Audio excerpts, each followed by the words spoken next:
Okay, so I'm going to start with stuff that I would suggest to do before the procedure. First is the timing of when it's going to occur. I would not recommend doing it in winter when the air is going to be dry, because the dry eye that you're going to experience is going to be super uncomfortable as is. If you do it during a time of year when the air is extra dry all the time, it's going to be even harder.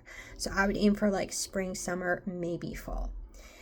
And speaking of weather, your car. If you do not have a safe place that you can leave your car for 7 consecutive days, leave it at a friend or family member's house. Because if, for example, it snows and you live in an apartment complex and they want you to move your car for the snowplow, if you can't see, you're not going to move your car. So leave your car someplace safe. Make the font on your phone and computer as big as possible. You're not really supposed to be looking at screens, and honestly, I didn't want to afterwards because the light was just so irritating to my eyes. If for some reason you might need to look at the screens, make the font as big as possible so that you can read it. Another thing is audiobooks. I tried watching TV, and one, the light was blinding, so I couldn't really watch. Two, listening to TV is not as fun as it sounds, but I found that audiobooks were awesome. So I would go ahead and buy a bunch of audiobooks ahead of time. Again, if it's going to be on a phone, make sure the font is set as big as possible, and I would just listen to audiobooks. Pain medication. People say day 2 and 3 is when it hurts the most. I'd say that was accurate for me. It was like a day and a half of intense pain. My doctor did not want to prescribe any pain medication for me. He was telling me to do ibuprofen and Tylenol, and I can tell you those don't work. They do not work during those really painful days. So I did convince the doctor to prescribe me 2 days worth of Vicodin. I only asked for 1 day, but I guess it was just easier to order 10 tablets. I didn't even go through all 10 of them, but the day that was really painful, like ice was not enough. So get the pain medication arranged, or at least try to get 1 day's worth to survive on. Do it during the warmer months so that you're not dealing with dry air, because your dry eyes are going to be hard enough. If you're doing it with dry air, it's going to be even more uncomfortable. Make the font bigger on your phone and computer in case you need to look at it. Recommend doing audiobooks.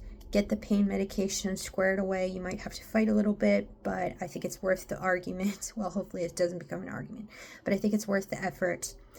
Put your car someplace safe. If there's a chance of snow and you might have to move your vehicle, you're not going to be able to drive for several days, I would leave the vehicle either at a friend or a family member's house, just somewhere that you can safely leave it alone for 7 consecutive days.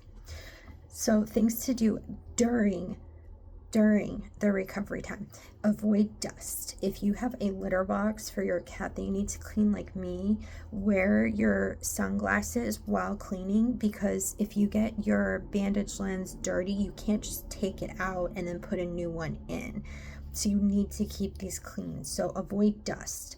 I would recommend maybe even cleaning your home before the surgery so that everything is as sanitized as possible. The eye drops, use a timer for these. It is super important that you stick to the schedule. This one can only be used once a day, and it does cause the eyes to get super dry, so I tried to be really strategic of when I used this one. And then these two, I could use them at the same time, but I always put a couple minutes in between each one, so it had time to just kind of soak in instead of becoming like some crazy potion on my eyes. So make sure you have a schedule and make sure you're following it, because if you put too much time in between the drops, I noticed my eyes got more irritated. But if I kept a very consistent schedule and I didn't leave any gaps between them, it was a much smoother experience. As far as cleaning, I would recommend buying face wipes, because you're not really going to be able to wash your face, because if you rub your eyes like this, it's going to move the contact lenses. So you can't really rub and like wipe, and you're not supposed to get them wet either. So I used face wipes during my recovery time. I waited several days to shower. I know that's gross, but I used baby wipes during that time. I was just so worried about getting water and any kind of like shampoo or soap in my eyes in the shower. So wipes were super helpful for that. Ice does help, but you can't just keep an ice pack on your eye like all day, because like, I don't know about you, but my arm got like really tired just holding the pack like that. And then you can only ice your eye for so long, because you know the eyelid is super super thin. So I could hold the ice on it for, I don't know, maybe a minute and then take it off, and it was basically just like hold off, and just did that over and over again. So ice does help, but again, it's not going to be as effective as the pain meds. But I do think it is nice to have because it was pretty soothing. So those are my suggestions. I hope that this helped you guys out. Oh, one more thing. I did see videos of people who had their eyes like swollen shut. I did not have that happen, and I think there's two reasons behind that. One is I was very consistent with my anti-inflammatory eye drops, and two, a second thing was, I think that the clinic I went to, I think they were a lot more careful.